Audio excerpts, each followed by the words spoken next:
Pessoal, vocês não sabem que delícia é ser aplaudido no início de um evento. Você nunca sabe se isso vai acontecer no final de novo. Então, eu agradeço aqui a presença de vocês, de coração, esse espaço fantástico, essa iniciativa que é o Grupo Troca, que tem aqui a Isa, como figura de proa, acompanha o trabalho do Grupo Troca já há um bom tempo, e em 2020, a gente estaria juntos, nesse mesmo palco, e, enfim, aconteceu um monte de coisa, não preciso ficar chovendo no molhado para vocês, mas é muito bom estar aqui. Dá para você entender o que é isso? Porque é legal, porque eu estou olhando vocês, vocês estão com todas as câmeras abertas. Não precisa ficar, abre a câmera. Aí eu vou fazer aquela pergunta que você ouviu muito nos últimos 2 anos. Vocês estão me ouvindo? Beleza. Faz assim. Estão me ouvindo? Beleza, muito bom.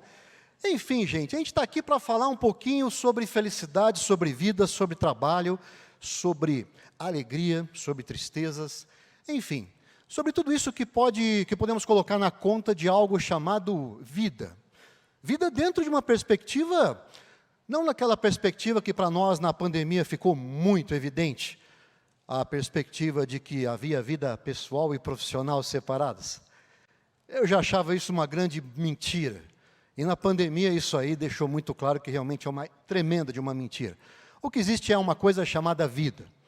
Vida onde você tem vários palcos. Mas se você ficar ruim em um desses palcos, invariavelmente você vai ficar no outro também. E nós percebemos isso de um jeito muito doloroso, tá? Eu estou aqui com vocês hoje com a palestra Plano de Trabalho para Toda a Vida, que é do meu livro mais recente. Eu lancei esse livro em 2020, em plena pandemia, já estava ali correndo. Então, assim, eu vou falar do Plano de Trabalho para Toda a Vida, que, de certa forma, traz para a gente uma filosofia prática para a vida, né? Quando a gente fala filosofia, a gente pensa, nossa, o cara vem falar aquele monte de coisa velha, aquele monte de autor antigo, aquelas coisas que parece que não conecta com a realidade, né? Mas é algo que realmente a gente vai perceber que está sim, faz parte, é presente nas nossas vidas. Eu queria começar com vocês a seguinte reflexão, né? Pega a sua idade, e multiplica por 365, que naturalmente, não preciso nem falar, quantidade de dias de um ano que não seja bissexto, né? E aí você pensa, caramba, não avisaram, era para trazer calculadora, eu não sabia. Tá bom, eu vou dar uma cola para você, tem aí mais ou menos aproximado a sua idade, tá? De 5 em 5 anos. Pega essa quantidade de dias e agora você vai tentar imaginar, de tudo que você já viveu, os dias que dividiram a sua vida, tá? Eu, por exemplo, estou caminhando para os meus 50 anos o ano que vem, e aí eu tenho aproximadamente 18 mil dias já caminhando aí, praticamente. 18 mil dias de vida. É dia pra cacete, para pensar. É muito dia. Agora, de todos esses dias que eu já vivi, eu começo a tentar imaginar os dias que dividiram minha vida em 2, fosse por uma questão de tristeza ou por uma questão de alegria, e a gente começa a entender os dias que dividiram a vida, e a gente ficou naquela seguinte perspectiva, poxa, a partir de agora, minha vida não será a mesma. Minha vida dividiu em 2. Né? Vocês têm dias assim.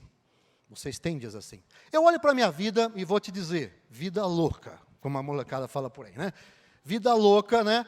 18 mil dias, eu começo a puxar pela memória os dias que dividiram minha vida em 2. E eu não consigo, assim, forçando muito, eu chego, sei lá, cara, no máximo uns 30 dias. Me chutando muito alto uns 30 dias. Naturalmente, dias muito mais até, alguns muito mais fortes nessa divisão. A chegada da minha filha, a partida do meu pai, enfim, meu casamento, sabe, quando eu tive problemas de saúde, quando minha esposa teve problemas de saúde, enfim, aqueles dias que você pensa, caraca, velho, chegamos num novo momento, mudou a fase do jogo, é mais complexo agora. Para pensar, pega pela sua idade e tenta localizar esses dias que dividiram suas vidas. E aí você tenta chegar nessa mesma observação que eu falei, tá? Bom, bacana, podemos caminhar aqui. Temos os dias que dividem versus os dias comuns, tá? E aqui no Plano de Trabalho para Toda a Vida, com uma filosofia prática para a vida, nós vamos focar nos dias comuns. Igual uma receita de cozinha agora, você vai pegar os dias que dividiram e reserva. Reserva, deixa de lado. Nós vamos focar naqueles dias comuns. Dias onde nós vivemos uma coisa que podemos chamar de processo. Processo, tá? Porque a ideia é a gente entender também a felicidade, um processo que ajuda a gente a perceber essa dualidade, alegria, tristeza, em, vamos dizer assim, num comum acordo. Porque eu acho que parte da nossa insatisfação humana, muitas vezes, ela decorre da nossa capacidade de confundir alegria com felicidade. Nós tendemos a acreditar que nós somos felizes quando nós estamos apenas alegres. E com isso nós desconsideramos a tristeza, ou o manejo da tristeza, vamos chamar assim, como algo que também nos ajuda a compreender felicidade.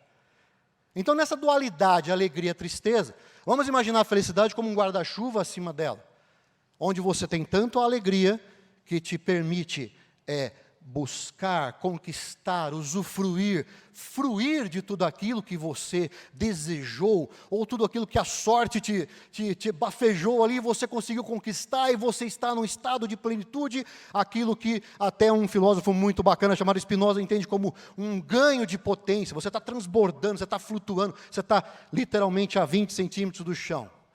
Aquele estado de êxtase, aquele estado de transcendência, aquele estado que você não queria que acabasse nunca. Isso é a alegria. Por outro lado, você tem a tristeza como o esvaziamento dessa potência. É o dia onde a vida vai te mandar na lata reveses, aborrecimentos, tragédias, pandemias, e outras tantas coisas, que simplesmente você fica atordoado.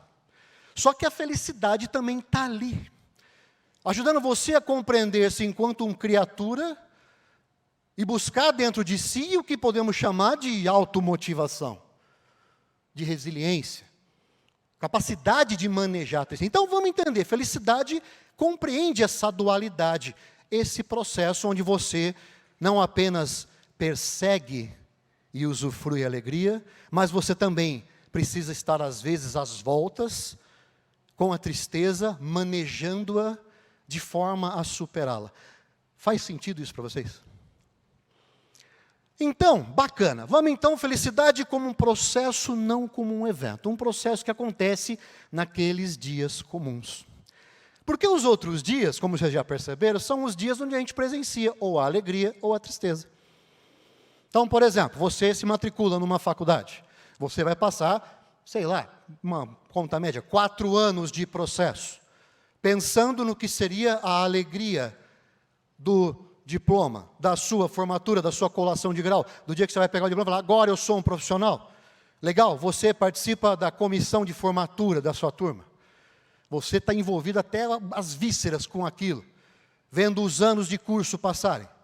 Você está ali, cara, vivendo aquele processo intensamente, pensando apenas na alegria do dia do baile da formatura, onde você vai beijar que nem maluco todo mundo naquele baile. E aí você, legal, só que o que acontece, né? Na véspera da formatura, você está tão feliz naquele momento, que você come alguma coisa meio pesada. E aí, desanda o caldo. Como diriam nossos amigos cearenses, você fica todo encagaçado. E você não vai poder ir no baile da formatura. E aí eu te pergunto, você focou naquele dia de alegria? Você talvez tenha passado o processo de forma inconsciente, apenas tarefando no processo. É desses dias de processo que a gente está falando. De trazer a felicidade para o dia de agora, para esse momento de agora. E nós percebemos isso ao longo dos últimos 2 anos, o quanto que isso foi doloroso para muita gente. Pessoas próximas a nós, pessoas queridas a nós, com toda uma perspectiva de vida, de repente, Então, olha a importância de você se situar no dia de processo, sem perder de vista o dia de alegria e também entendendo que haverá dias de tristeza. Podemos passar, Moniquinha, obrigado. Bom, bacana, então, nesses dias a gente tem que entender alguns princípios. Algumas questões que acompanham a humanidade desde que ela começou a raciocinar, começou a colocar em linguagem os seus atos, os seus valores, tentando ordenar um pouco mais essa nossa relação com essa impermanência. Palavras que muitas vezes já saíram do nosso vocabulário, mas que ganharam outras palavras até. Que nós podemos colocar agora aqui, que estão aí expressas no plano de trabalho para toda a vida. Que é uma matriz de 10 atitudes, virtudes, princípios. Eu chamo isso de pouquinhos, que provavelmente você já viu isso chegar no seu celular, no seu e-mail, você já viu pessoas assinando isso indevidamente, você já viu, enfim, a história disso é longa. Mas isso aqui é uma das trilhas de atitudes da revolução do pouquinho. Uma trilha de atitudes que eu batizei lá na época, quando transformei o livro numa metodologia, numa trilha chamada Trilha da Excelência Pessoal. E aí publiquei isso aí na forma de uma mensagem de final de ano, e o negócio ganhou uma viralização assim assustadora, que me trouxe muita alegria de perceber o quanto que as pessoas precisam de um ordenamento de valores. Trouxe algumas tristezas também. Empresas, por exemplo, que se apropriaram disso, fizeram convenções, enfim.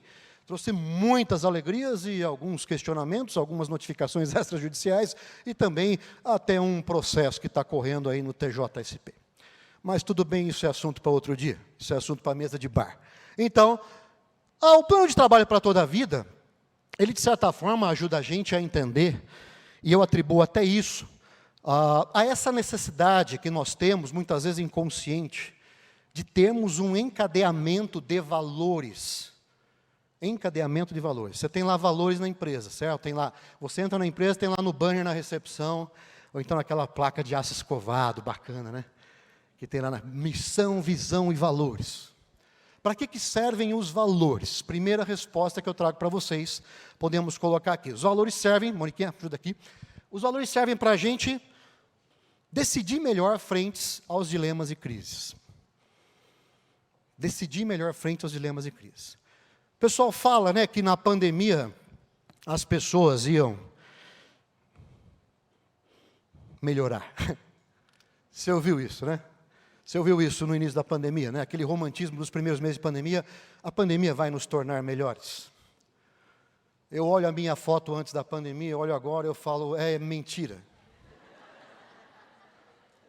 Mentira deslavada isso. Quem inventou isso não se ligou na parada de verdade. Né? E assim, e aí o que você percebe quando acontece uma crise na vida da gente? A crise nos torna mais espontâneos do que nunca. As pessoas não melhoraram na pandemia. As pessoas se revelaram na pandemia. As pessoas se revelaram. Tudo aquilo que, de certa forma, era meio subterrâneo, vamos chamar assim, veio à flor da pele e nos mostrou como nós somos de verdade. Isso implicou, você sabe disso, em relações que foram abaladas. Isso implicou em amizades que foram desfeitas. Isso implicou em uma série de questões, justamente por causa dessa espontaneidade ou dessa essência à flor da pele. Para isso, dilemas e crises. Quando a gente fala, para que existem valores para ajudar a gente a tomar decisões diante de dilemas e de crises? Dilema é aquela coisa que você muitas vezes chega e faz a seguinte pergunta para você: vou ou não vou? Churastei ou churegou, como diria uma banda chamada The Clash. Vou ou não vou? Devo ou não devo? O dilema te ajuda a decidir. Dilema, o valor te ajuda a decidir frente ao dilema. E outro dia eu estava fazendo uma provocação na internet, eu adoro provocar a turma na internet, isso rende alguns xingamentos de vez em quando, mas é legal. A pessoa que xinga não está preparada para o deboche que vem em seguida. E assim, e aí foi muito legal, porque isso já faz um tempo, eu cheguei e joguei a seguinte reflexão para as pessoas. Quem aí já teve vontade de levar um carrinho de supermercado para casa? Isso é filosofia. Isso é filosofia. Quem já teve? Alguém? A Simone gritou, eu, né? Gente, eu vou confessar aqui, eu tenho 3 câmeras me gravando, isso vai ficar gravado. Eu morro de vontade de levar um carrinho do supermercado para casa. Eu estou no supermercado, eu olho aquele carrinho, ainda mais quando o carrinho vem, é novinho, sabe? Que a rodinha não tem aquela fita enrolada na roda. Que não fica, a roda não fica fazendo aquela, não fica engasgando, né? Eu morro de vontade. Por quê? Porque eu sou um cara mão na massa, eu sou o cara que sobe no telhado, eu sou o cara que conserta energia elétrica, eu sou um cara, vamos dizer assim, hands-on na minha casa. Eu olho o carrinho, eu penso, cara, isso aqui resolveria um problemaço para transportar cargas dentro da minha casa, né? Transportar coisas. E eu fico pensando nessa coisa do carrinho, eu fico ali tentado a levar um carrinho para casa. Agora, eu vou fazer uma pergunta para vocês, por favor. Confesse. Estamos num ambiente protegido, como a gente fala, quando você está começando um treinamento. Quem é que gostaria de ter levado já um carrinho de supermercado para casa? Eu estou falando, eu não estou sozinho nessa loucura. Eu lancei essa enquete na internet, umas 100 pessoas responderam, é mesmo, eu tenho vontade e tal. E aí, eu fiz uma segunda pergunta, que foi o seguinte, legal gente, bacana, muita gente tem vontade de levar um carrinho de supermercado para casa. E aí eu fiz a seguinte pergunta, quem já levou um carrinho de supermercado para casa?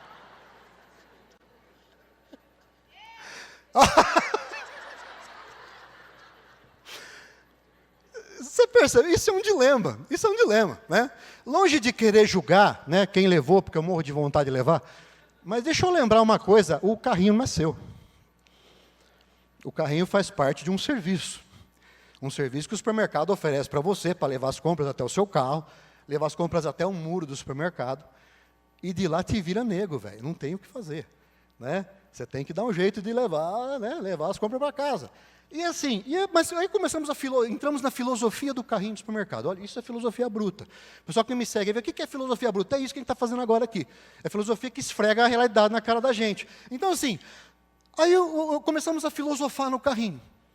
E surgiu um questionamento ético muito grande sobre a nossa relação com o carrinho de supermercado.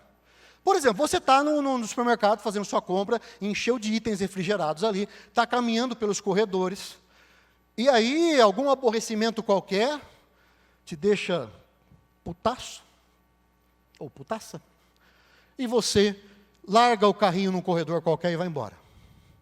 Pensa nisso. Cheio de itens refrigerados ali. Alguém vai ser penalizado por aquilo. Não necessariamente o supermercado. Né? De repente, que lá vai ficar num canto que ninguém vai ver, o funcionário que está lá, tal. Cara, olha como a gente, sem perceber, pisa dentro desse terreno onde deve prevalecer a ética, que é um metrinho quadrado estreito que fica entre a moral e o direito. Né? A moral diz o quê? Não leve o carrinho para casa. O dilema fala, pô, é legal, mas não faz sentido, porque se eu pegar esse carrinho, eu posso acabar prejudicando alguém, eu já estou falando da minha moral, conversando com a sua moral. E o direito faz o seguinte, ele pega e vai abrir um BO, um boletim de ocorrência, caso você seja pego roubando o carrinho. Esse é o caminho, esse é o ordenamento. Né? Então, legal, o carrinho estava lá e não rolou. Né? E aí a pessoa começou a refletir. Falei, pois é, e quando você está chegando no supermercado com o seu carro, o seu veículo vai estacionar, está lotado o estacionamento, você encontra, olhando assim, você vê, nossa, tem uma vaga ali, parece que não tem carro ali. Aí você vai com todo cuidado, vai embica o seu carro, o que você encontra na vaga? Carrinho. Tipo assim, né? A pessoa que deixou ali o carrinho, vive naquela perspectiva do farinha pouca, meu pirão primeiro. Eu resolvi meu problema, dane-se você que está vindo na sequência. Percebeu como a ética está presente? Percebeu como a ética está presente? Então olha como tudo isso ajuda a gente a entender, trazer para o campo da convivência, onde as nossas morais, no plural, vão entrar em contato diariamente, a necessidade de se estabelecer acordos. A moral é você com você mesmo, a ética já é você comigo, você com ele, você com ela, você com quem você estiver se relacionando. Para estabelecer uma relação de convívio, que, de certa forma, tem que chegar no limite das raias do direito, porque se não houver convívio, o direito vai entrar em cena, ou pelo menos deveria entrar. 3 perguntas que aquele filósofo barbudo, fortinho, famoso, que vocês conhecem. Como é que é o nome dele mesmo? É um cara chamado Sócrates. E ele, desde então, desde quando a filosofia começou a ganhar o nome de filosofia, porque o ato de filosofar é muito mais antigo do que a própria palavra filosofia. Então, lá já se tinha essa preocupação do convívio. 2.600 anos depois, ainda temos essa preocupação do convívio. Percebeu como muita coisa ainda há de ser feita? E nós, como profissionais de RH, de DHO, de gente de gestão, chame do que você quiser, talentos, chame do que você quiser. Profissionais que ajudam pessoas dentro das organizações a se tornarem melhores pessoas e assim, consequentemente, também melhorando as organizações, que nada mais são do que um organismo social, que, por sua vez, também vai melhorar a sociedade. Pelo menos deveria. Né? Então, bacana, vamos em frente, então. Agora, entramos, então, nessa questão, legal, eu preciso fazer alguma coisa, eu tenho que fazer por uma questão moral, por uma questão ética, por uma questão de valores, mas eu preciso colocar isso num ordenamento. E aí nós vamos dar um pulo lá na África agora, umas aldeias na África, e fazer a seguinte pergunta para um menino que está ali nos seus rituais de iniciação. Se você precisasse comer um elefante, como é que você faria? A resposta que esse menino vai dar para você é a mesma resposta que os US Marshals, talvez uma das divisões de elite do exército norte-americano, também dará. Um elefante se come aos pedaços. Isso é entender a vida no processo. Isso é trazer a vida para a perspectiva do processo da pequena atitude que vai te ordenar esse panorama de execução. Né? Então, essa resposta você vai encontrar tanto lá nas tribos africanas, dentro de todo o ambiente rudimentar, até nos lugares que tem a maior tecnologia, você vai entender a importância de planejamento, de visão sistêmica. Visão sistêmica é uma parte do planejamento. Temos a outra que diz respeito a recursos. Enxergar recursos, perceber os recursos. Entender aquilo que quem lida com cozinha aí já percebeu que é melhor organizar antes de começar a acender o fogão. Né? Quem já teve a experiência de ligar o fogão e depois ir atrás dos ingredientes sabe do que eu estou falando. Não é uma boa experiência. Aquele ato que os cozinheiros chamam de mise en place. Sabe que palavra mise en place? Palavra bonita para você, mise en place. Repitam comigo. Mise en place.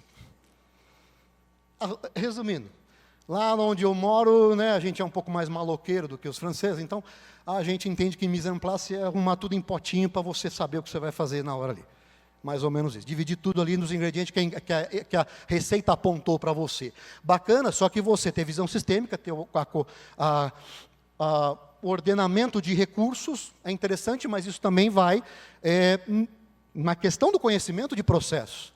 E eu, ali nos meus anos de adolescência, eu gosto de cozinhar, não sou nenhum masterchef, eu dou para o gasto, vamos chamar assim. Mas, enfim, lá na minha adolescência, em um dia eu me vi sozinho em casa, não tinha ninguém em casa, só estava eu sozinho em casa. E a adolescência, você sabe, né, a fome vem avassaladora em alguns momentos. E eu não tinha nada pronto em casa. Eu abri a geladeira e encontrei ovos.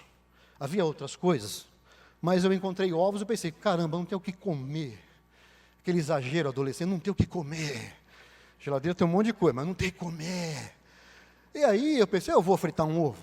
Eu sei mais ou menos o que está envolvido nisso. É uma frigideira, é óleo, é fogo e ovo, naturalmente.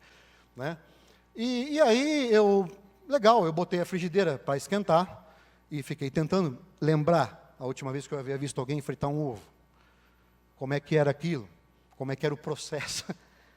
E aí, a frigideira já estava instalando e eu pensei, legal, é óleo e ovo agora. Então, deve ser o ovo primeiro. E depois, nem não era a frigideira Teflon, tá? É aquela de alumínio cascudo. Sabe aquela de alumínio cascudo que herdamos da avó, sabe? Aquela. E aí, coloquei o ovo, quase pegou fogo na cozinha. E aí eu fui colocar o óleo, aí piorou ainda mais a situação. Enfim, ficou uma gororoba que... E ali se percebeu a importância de ter esse ordenamento, a visão de processo. Algo que também vai exigir de você, nesse ordenar de atitudes, de princípios, de virtudes, de valores, chame do que você quiser, uma coisa chamada foco. Né? Que diz o quê? A nossa capacidade de dizer não, no tempo certo, para a coisa errada. para tudo na vida. Ah, Eduardo, mas se meu chefe chegar para mim e mandar eu fazer alguma coisa, como é que eu digo não para ele? Você pensou isso agora, que eu sei. Você vai negociar, com respeito. Você vai colocar tudo na mesa e vai negociar com respeito. Né? Você não vai dar essa resposta, não dá para fazer porque eu estou cheio de coisa. Não, não é isso, não é essa a resposta. Você vai negociar a prioridade, vai trazer para a mesa, vai alertar para o risco de outras coisas começarem a entrar em atraso. Você vai estabelecer uma conversa assertiva. Agora o chefe falar com você, fala, tem que fazer tudo e mais um pouco, e mais um pouco, e mais um pouco, aí você vai começar a pensar numa expressão que está muito comum hoje em dia, ganhou força agora no final, espero, da pandemia, algo chamado a grande resignação. Vocês já ouviram falar da grande resignação? Que é a galera que não está aguentando mais esse tipo de ambiente de trabalho, que te esgota, que acaba com você, em nome de um emprego.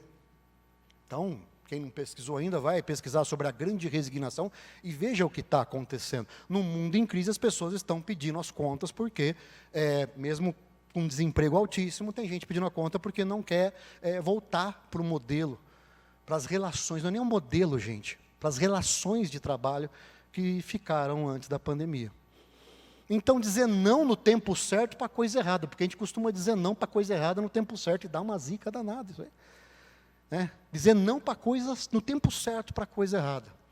E o que mais vai ter no seu caminho é coisa errada tentando te dispersar a sua atenção. Podemos passar. Então eu faço de novo a pergunta para você, por que precisamos de valores e atitudes claros na nossa vida? Como RH, como pessoa, como líder de família, como cidadão, como educador. Por que precisamos de valores claros? Para fortalecer a resiliência nos tempos de incerteza. Tempos de incerteza, você ouviu falar isso muito. Quem estuda filosofia já ouvia falar isso muito antes de pandemia. A pandemia veio, de certa forma, fez a gente experimentar isso na prática. Tempos de incerteza. Mas na prática a incerteza sempre esteve presente, com outros nomes.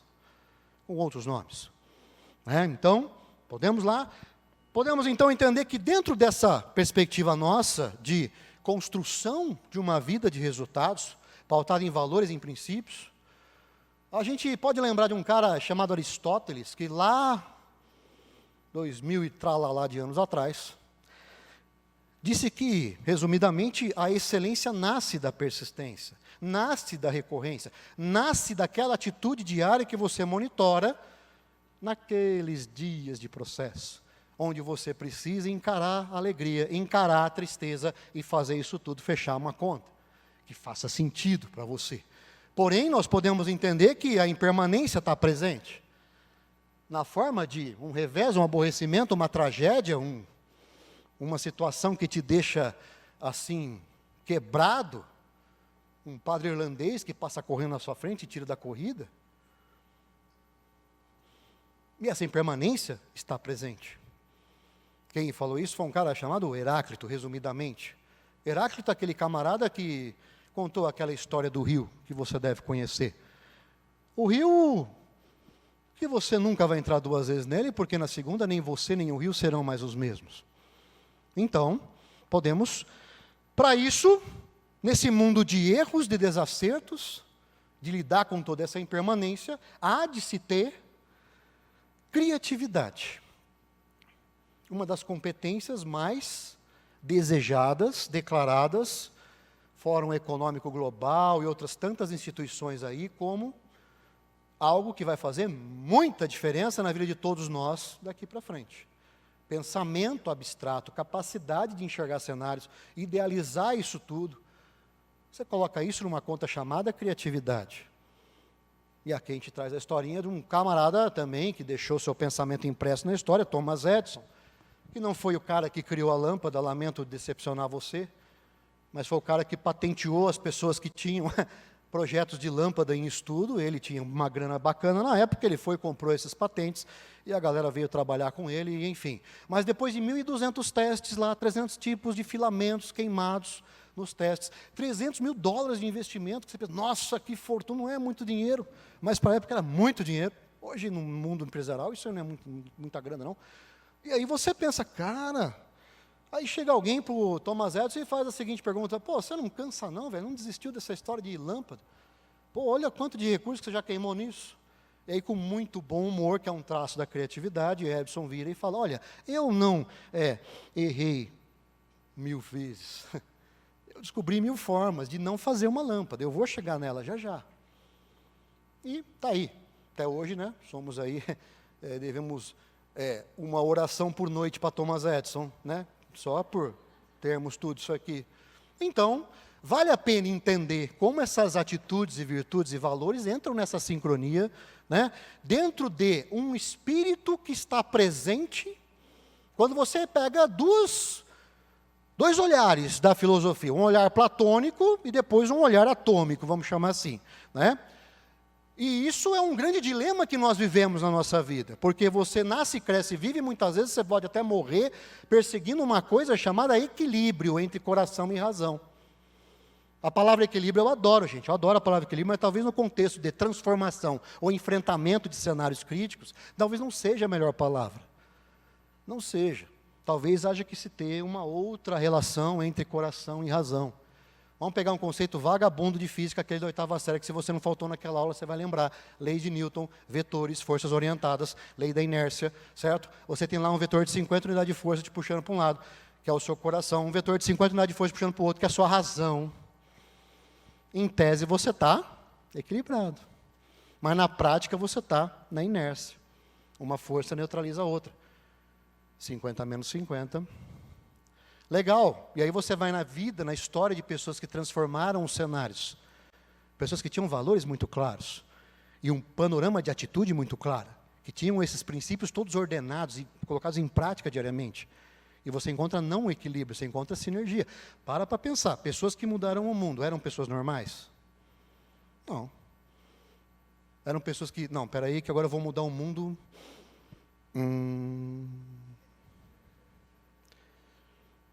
Não. Era galera muito louca. Né? É uma galera que você olha e fala, meu, o cara é louco. O cara tinha uma visão muito intensa. Um mundo platônico muito forte, o campo das ideias muito bem desenhado. Ele tinha o coração abrindo a trilha. Mas ele tinha também razão pavimentando a estrada. Volta um pouco, agora eu vou fazer uma ginástica com você. Volta aí, o coração abrindo a trilha. Razão pavimentando a estrada. Volta. Mais um. Mais uma, só para fritar a retina deles aí, legal. Aí, beleza. Você já está com isso impresso na sua retina agora.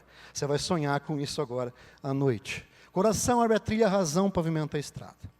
De que adianta eu ter sonho, se esse sonho não vier acompanhado de uma realização? Mundo platônico, mundo atômico, mundo da ideia, mundo da execução. De que adianta eu ter planejamento, se isso não vier acompanhado de uma execução robusta, com metas, métodos, métricas, monitoramento e mais um monte de M que você quiser encontrar pelo meio do caminho aí. Aliás, quando você fala de execução, fala de planejamento, você lembra, né? De dezembro de 2019, você estava lá na sua empresa ou na sua vida, você olhando para 2020. E aí você pensou assim, cara, 2020 vai ser o meu ano. Agora vai. Agora vai. Olha o meu planejamento. E você sabe que deu merda.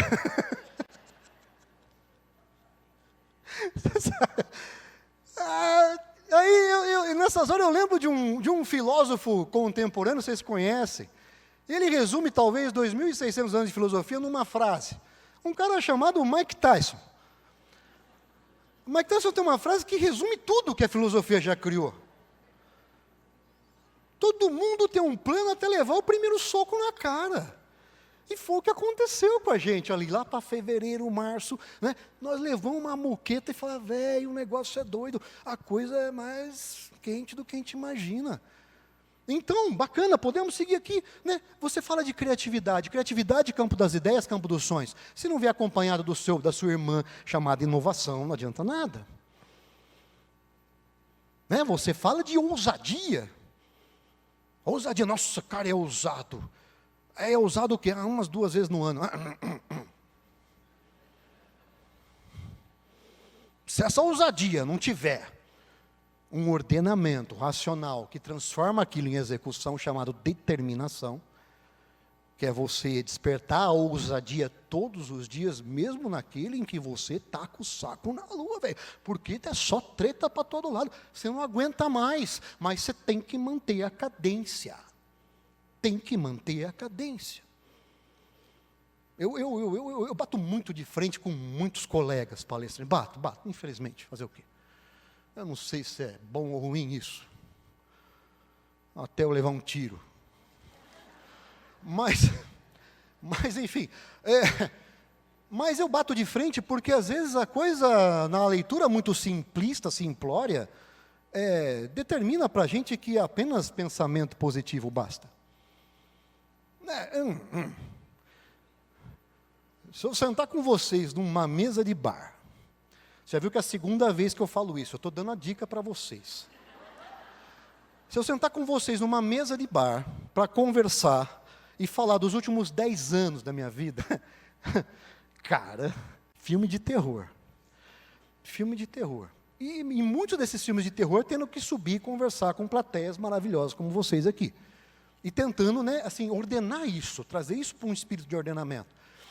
Então, você percebe que a ousadia é bacana. Vir aqui, subir é legal, é bacana. É gostoso, é uma delícia. O ego vai nas alturas, mas se não houver essa cadência diária, não dá. Nós vamos ter aquele movimento de fogo de palha, né, como fala no interior, né? Inflama e acaba, né? Foguete não dá ré, dá sim, até cai, se for o caso. Ou se dá. O Elon Musk já provou que dá ré. Aterriza até. Explode depois, mas aterriza e dá ré. Então, assim, podemos, então, o que adianta você ter fé? No campo da fé, não importa se você acredita em Deus ou não, né? Mas a questão é, fé é algo que está até além de você ter uma religião. Né?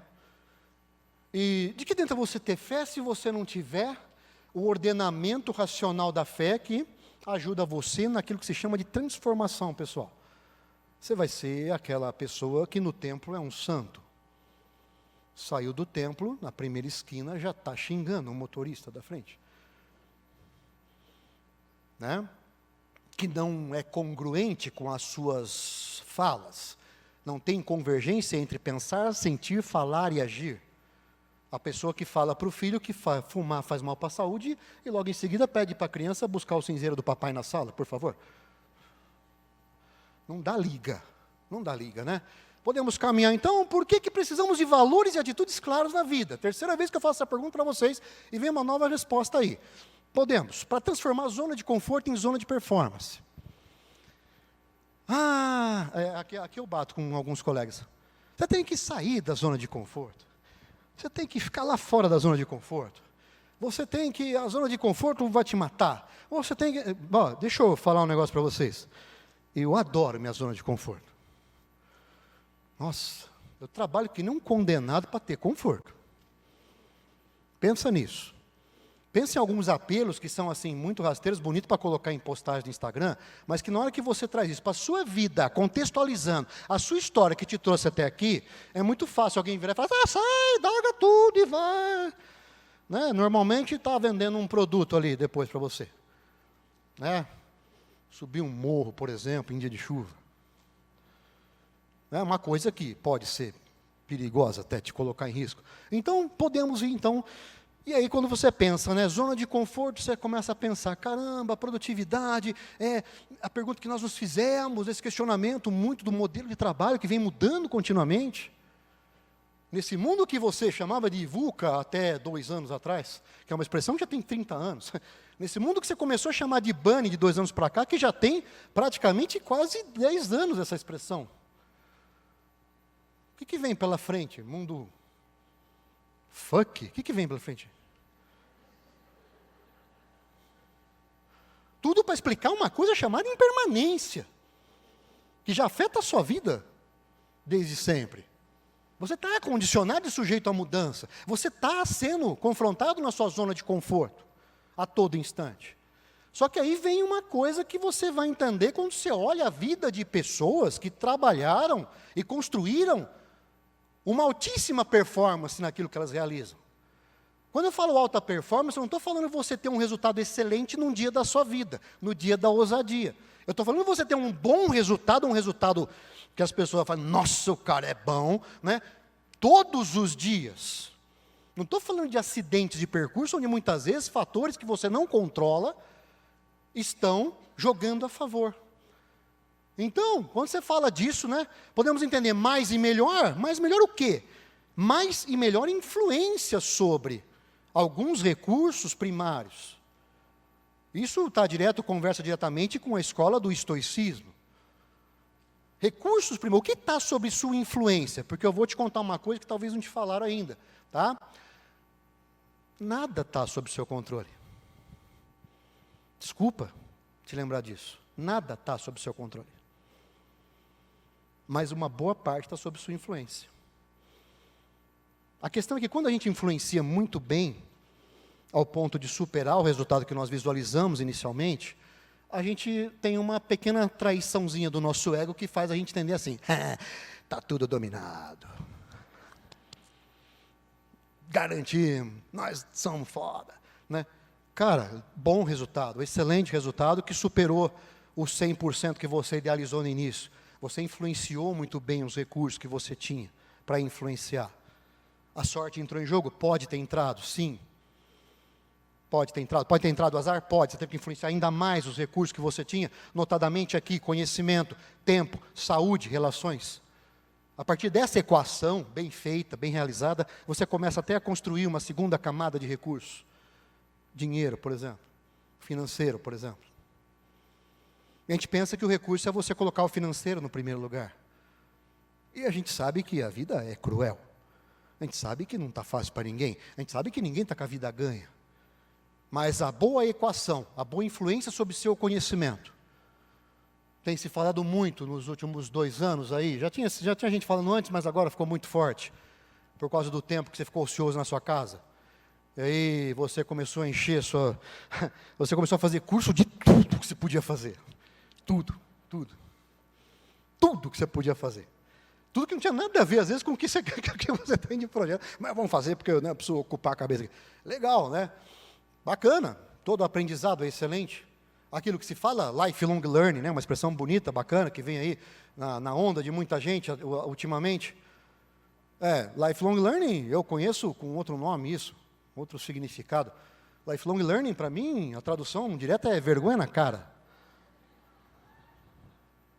Se você não tivesse esse compromisso de você evoluir, aprender algo novo a sua vida inteira, você não está influenciando esse recurso. Você tem influência sobre o seu tempo, a qualidade do seu tempo você influencia. Dentro do exercício do não, principalmente. Dentro do exercício do foco. Dizer não para a coisa errada no tempo certo. Né? Ou, se você preferir, dizer sim para a coisa certa também no tempo certo. Né? Saúde. Você influencia a sua saúde. A gente percebeu isso de um jeito muito doloroso nos últimos 2 anos. Você influencia a sua saúde melhorando sua alimentação, com atividade física, com check-up anual, com vários outros movimentos aí. Quando numa pandemia você respeita as questões de saúde pública, quando a coisa está mais crítica do que nós vivemos aí. Então você influencia suas relações. A partir daí você constrói um panorama de alta performance. E aí podemos então ir para frente aqui. Eu vou apresentar para vocês um camarada que foi o pior jogador de beisebol da história norte-americana. Um cara que, altíssima performance, altíssima produtividade. O nome desse cara é Michael Jordan, já ouviu falar? Deu tilt agora, né? Mas Michael Jordan é o cara do basquete? É, ele mesmo. Um belo dia, chegaram para o Michael Jordan e falaram, Michael Jordan, você precisa sair da sua zona de conforto.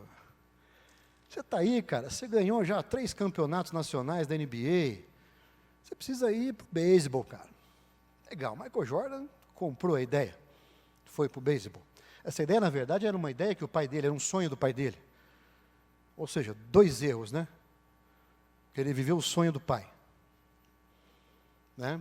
Não o dele, que já estava em pleno curso, ser um astro do beisebol. Michael Jordan, o pai dele havia acabado de falecer, isso foi em 93 do século passado. Foi longe isso, né, gente?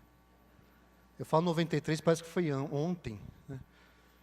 Enfim, ele comprou a ideia e foi lá, e o Michael Jordan já era milionário, foi lá, bancou um time, bancou o treinamento, bancou os melhores técnicos, bancou, e na temporada que ele estreou lá de 1993, ele conseguiu a fabulosa performance de aproveitamento de 15%.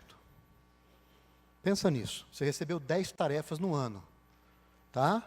Naquele ano você tem 10 tarefas para realizar, você entregou 1,5. Esse foi o Michael Jordan no beisebol, com todo o poder financeiro que ele podia ter por trás. Doeu, né? Doeu. O que Michael Jordan fez então? Voltou para a zona de conforto dele, porque ele sabe que é ali que ele constrói alta performance. Pô, mas o pessoal fala para sair fora da zona de conforto. Vamos entender essa treta então, né? Vamos lá então. Aqui está a sua zona de conforto e aqui está o que falam para você por aí. Olha, aqui é a zona de conforto, aqui você vai morrer. Vamos falar. É lá que a coisa acontece. Espera lá, pode ter coisa boa lá, mas a sua alta performance recorrente é aquela que está nesse limite da sua zona de conforto. O que você faz de melhor, guarda isso, o que você faz de melhor, de forma recorrente, está no limite da sua zona de conforto. Se você fizer amanhã, você faz de novo. Se você fizer depois, você faz de novo. Não é simplesmente pulando. Então, qual que é a lógica aqui, gente? Não é você matar ou sair da sua zona de conforto. É você evitar que ela se transforme numa zona de inércia, que ela fique parada. Aí sim você vai ter grandes problemas. Agora, você manter a sua zona de conforto. Pega o Lifelong Learning, vai aprendendo. Pega todo esse conteúdo que a gente está falando aqui, vai aprendendo, vai ampliando a sua zona de conforto. Você vai até chegar lá onde está o tesouro, né, o pote de ouro escondido que te prometeram. Mas com performance, com recorrência, ao ponto disso aqui ir crescendo, até chegar onde precisa chegar, e a partir daí você ter um resultado recorrente. Não é um resultado explosivo. Ah, larga tudo e vai. Você sabe o final dessa história, né? Podemos então, porque precisamos de valores e atitudes claros. Última resposta que eu tenho aqui para vocês, podemos lá. Para transformar o aprendizado de cada ciclo que se encerra em sabedoria para o próximo. Pensa nisso. A gente vive ciclos a vida toda. Nos sentimos, hoje aqui, mudando de ciclo, encerrando um ciclo, começando outro. Um ciclo doloroso para muita gente, um ciclo que trouxe muito aprendizado. Um ciclo que trouxe muita tristeza. Que trouxe alegrias, muita gente se encontrou, apesar de toda a dor. Mas a felicidade teve que estar presente para poder nortear tudo isso. Quando eu falei para vocês, né, que a minha vida foi, sim, um filme de terror nos últimos 10 anos, eu não estou brincando. Eu vou citar um fato apenas.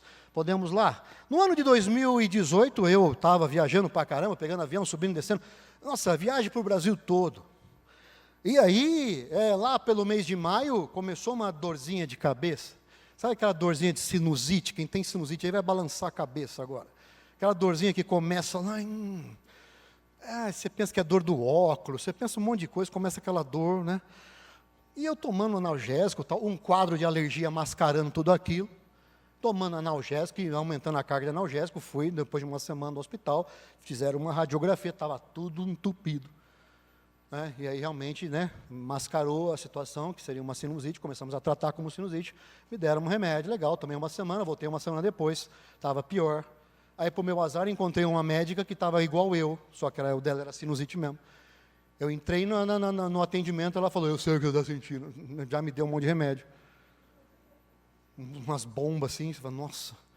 E está eu lá tomando remédio, e tomo remédio de novo, mais uma semana, 2 semanas tomando remédio e nada, e melhorar. Falei, vou procurar um outro profissional, fui procurar um otorrino. O otorrino veio e falou, olha, cara, realmente você está com um quadro de alergia forte, você está estressado, você está com bolsa, você não está dormindo direito, você está trabalhando para caramba. Então vamos tentar isolar essa alergia para diminuir esse estresse, você vai viajar, tinha uma viagem marcada para a semana seguinte com a família.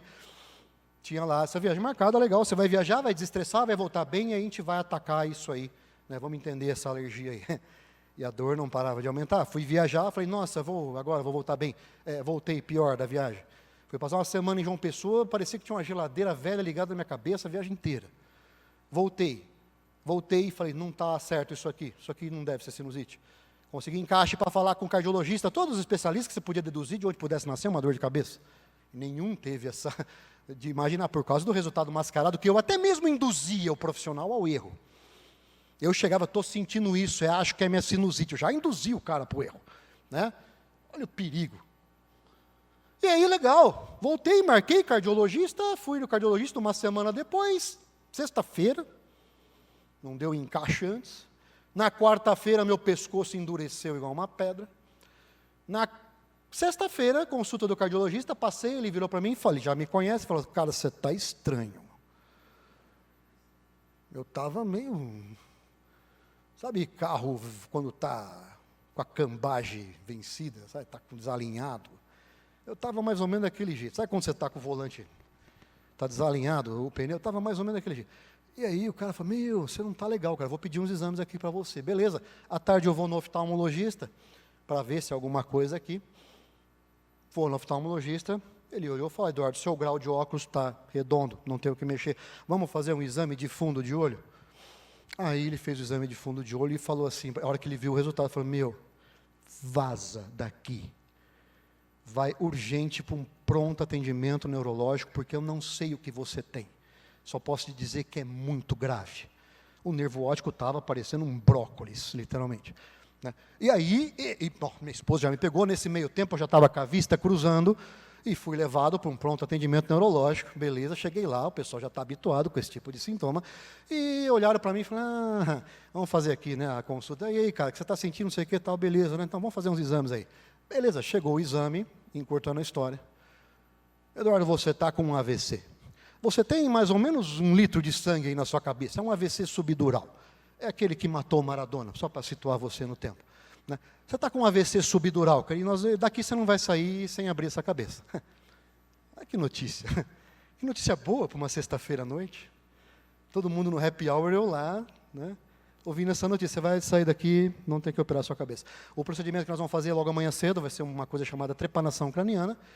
Para quem tiver estômago, pesquise lá no YouTube, você vai ver coisas legais, do ponto de vista da ciência, tá? Não do ponto de vista do entretenimento. Mas você vai ver uma coisa meio esquisita lá, e eu tinha que fazer aquele negócio urgente, porque senão, qualquer hora a partir dali seria 1 hora.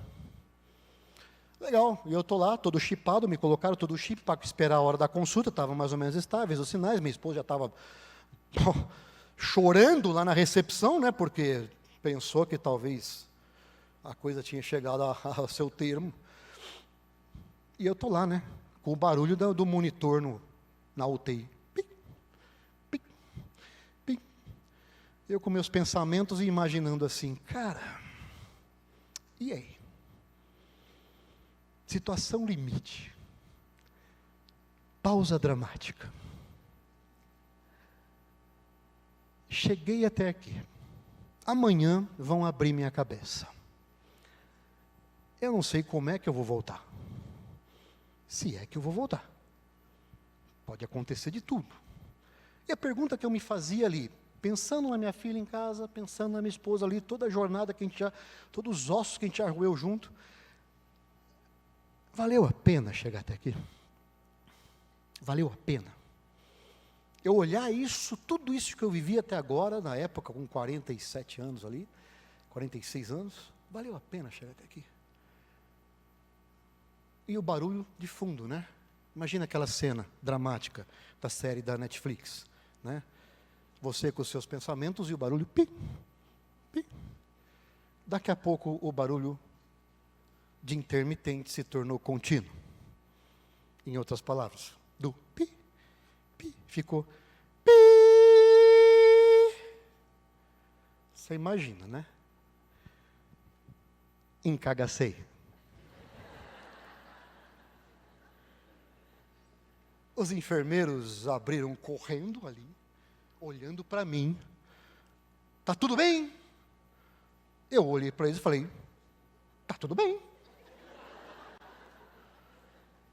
O que aconteceu? Não faço ideia. É assim que morre? Eu nunca morri antes, moço.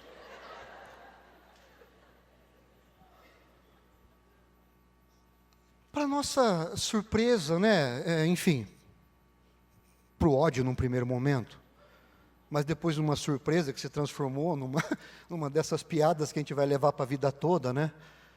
A pessoa que havia limpado aquele ambiente, ele havia deixado desligado o monitor da tomada. E o cara que projetou aquela merda, o cara coloca a campainha de final de bateria mesma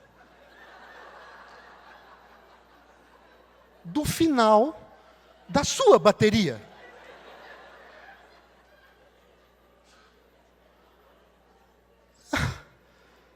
E ali, nessa situação toda, você imagina, só me vieram esses questionamentos, né? Porque podemos caminhando aqui. O pessoal está tirando foto, meu slide man está tirando foto agora. Podemos aqui. A pergunta que eu fiz até o pi. E aí, cara, eu estou passando pela vida ou é apenas a vida que está passando por mim? Pensa nisso. Pensa nisso. As duas coisas acontecem, mas às vezes a gente apenas deixa a vida passar por nós, sem estar vivendo aquele dia de processo, aquele dia que chame você carinhosamente ou pejorativamente de rotina. A gente tem um ódio dessa palavra, muita rotina, né? Pensa nisso, porque é nesse dia que acontece o processo. É nesse dia que você mobiliza a pequena atitude. É nesse dia que você constrói a sua excelência a partir da persistência. É nesse dia que a criatividade vai te fazer entender que sim, cara, você vai ter que criar 1.500 lâmpadas para acender a primeira. É nesse dia que você vai entender que você vai precisar dizer não para muita coisa. É nesse dia que você vai entender que coração e razão precisam de sinergia. Não é no dia do prêmio, do show, do palco, da formatura, do troféu. Não, ali é alegria. A felicidade está nesse dia de processo. Então, podemos caminhando aqui, nada está sob o meu controle, mas boa parte está sob minha influência. Quais são esses recursos? Vamos lembrar rapidinho aqui: conhecimento, tempo, saúde, relações. Relações. O que nós buscamos quando a gente vem num evento como esse? Relações. Relações. O que a gente busca quando vai fazer um check-up? Saúde. O que você busca quando vai fazer os cursos do grupo? Conhecimento. Conhecimento. E a gestão do tempo coroando isso tudo, entre o mais e o melhor. Podemos aqui, então... Felicidade não é evento, você já percebeu isso? Isso é um evento. Isso é um evento de grande alegria. Para mim, espero que para vocês também. Mas processo começa quando você atravessar aquela porta lá. E for para sua casa. Eu falo no treinamento, quando eu termino um treinamento, dure ele quanto tempo for. Falo, legal, galera, agora, né? Treinamento acabou? A galera, sim. Eu falei, não, o treinamento vai começar agora. O treinamento começa quando termina. Treinamento começa quando termina. Aqui, por enquanto, é a hora que a gente está, pit stop, né, abastecendo o tanque, dentro de um evento de muita alegria. Mas nós temos que transformar tudo isso que a Isa falou, que eu estou falando com vocês, quem mais a Andréa Greco vai falar, todo mundo que vem aí depois da gente, num processo que você percebe conscientemente no dia a dia.